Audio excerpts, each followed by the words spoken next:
Diaspora 221. Pour retrouver toutes nos informations à chaud comme à l'accoutumée, tapez www.diaspora221.tv et optez pour des informations fiables et vérifiées. noo def. sant yàlla bu wér. nii nga ñëwee dooleel ci sa xarit Mame Ndiaye Savon. waaw mënut a ñàkk. ndax daf maa fonk. nga respecté ma bëgg ma. ndax tey nit koo xamul noo koy def nam la defa tax. nag ku ne xam na ne danoo bokk tey lu ñu mënta séddoo muy Alaaji Fàllu bàyyi Cheikh Abdou Karim may taalibe Cheikh Abdou Karim Mbàkke bu wér. tombeek jour bi di sama jour anniversaire doom kon mënuñu lu dul daal di koy ñëwal bu ñu paree tubaarikàlla doo ko dugg Touba mënut a ñàkk. kon boo paree ni guddi Touba incha allah. waaw incha allah macha allah. Adji Mass ban affinité nga am ak Mame Ndiaye Savon. Mame Ndiaye jaral la nga dagg sa yite ñëw. waaw lu dul ni ma fonkee déggoo ma wax la léegi ni la koo xamul noo koy def nam la defa tax xam nga daf maa fonk am fu ma féete ah wax fa dëgg neex yàlla tey moom moo waral rek tubaarikàlla nee naa ko teewaay bi ak affinité bi ak respect bi ma jox vraiment. d'accord Adji Mass biir Sen TV. ñëw fa démarqué wu carrément. prouver boppam. am émission boppam. muy wane ma. Adji Mass ak carrière animatrice am. bàyyi na ci internet yi léegi mi ngi ci télévision. Sen TV waaw parce que xam nga nee naa ko xar day daal di weesu mbëte dindi ma si ngombe. parce que kenn mën sa gis. xale yi dañ la TikTok ci loolu de gindi ma si ngombe mi ngi mel ni lëppaalëpp sama gémmiñ gi dañ na. waaw kay ma nga noonu. d'accord yaa ngi woon Sen TV waaw. maa ngi woon waaw nee naa la xar day weesu mbotee bu bëggee màgg bay mbëkkee.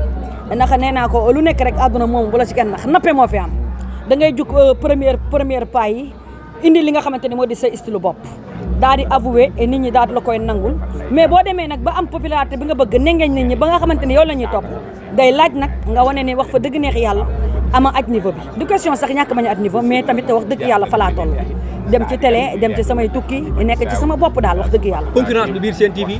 nga ñëw ñu jox la benn émission ngay doxal fekkoon nga fa yeneen animatrice mais Adji Mass dafa ñëw ñu bàyyi ko moom dong muy doxal. waaw loolu nee naa ko ñeneen ñi lu tax nga jëlee leen ko. déedéet jëlee ma kenn man du ma jëlee kenn fenn wax dëgg yàlla man nee naa ko loolu kóllëre ki nga xamante ni di lan la tamit nag.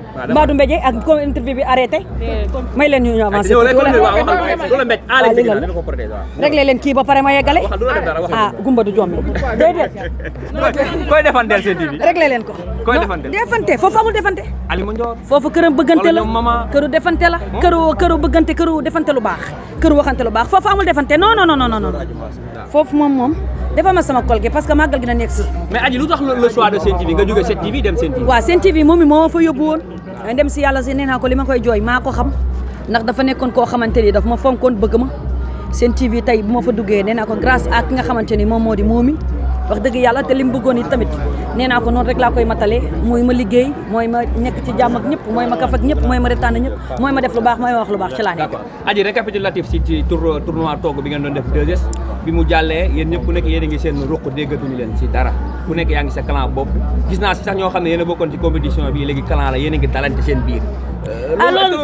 loolu nag moom ñoom la rek waaye yow ci clan Mame Ndiaye nga bokk. man amul clan Mame Ndiaye amul clan kenn kon ku ci nekk sa bopp nga gëm waaye ku la jàmmal nga jàmmal ko ku la wan visage bu clair nga wan ko visage bu clair c'est tout amul leneen Mame Ndiaye dafa ñëw wan ñu lu baax dañ koy delloo lu baax ba pare nangul ko nag gis nga nit ki iñaan dafa xew yi nit dañ koy nangul li ko yàlla defal wàññiwul dara parce que nee naa ko mënuñu koo critiquer ba du doon Mame Ndiaye man kenn mënu maa critiquer ba du ma doon Adji Mass ndax liy baax ci man maa koy def ci sama bopp li Mame Ndiaye di baax ci moom moo koy def ci boppam où est le problème pour lan di critiquer ci moom sa yeneen naw lay baa duñ la mere man amul far amul ñàkk bañ a far dégguma la sama bopp laa gëm ni ma def laa ko delloo amul far ndax tey li lay wan ne amul far su jugoon léegi wàqi ma wax ko barke Cheikh Abdoul Karim ak li ma ko ñëwal yëpp nag ku ne xam na ni man ku ma laal ku ma cof ma wadd waaye nag daf maa respecté et le respect est réciproque ma delloo ko. est-ce que yaa ngi sóoraale retour Mame Ndiaye Savon. parce que ñi fi gënoon xaritool ñëpp dal na leen. non Mame Ndiaye kenn amul loo ko wax. yéen ñaar kenn amul am na de ci lu mel nan VAR boo amee ci lu mel nan mën ngeen defante yéen ñaar ci réseau yi. mais déggu man la bu ñu defante loolu nañ ci yàlla musal ñaanuñu ko yàlla.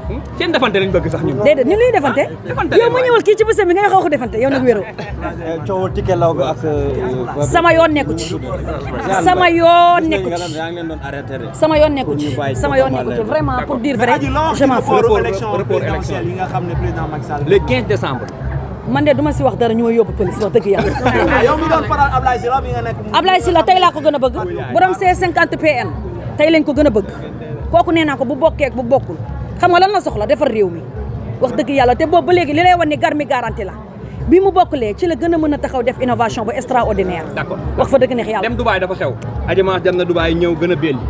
da nga defi ji woon chirurgie wala.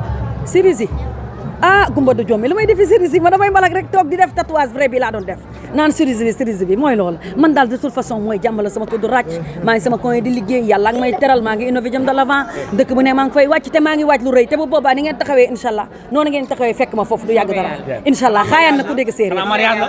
mariage non delluwaat ci sëy.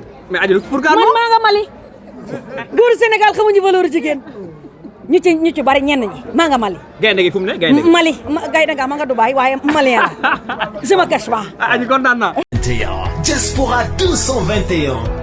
Pour retrouver toutes nos informations à chaud comme à l'accoutumée, tapez www.diaspora221.tv et optez pour des informations fiables et vérifiées.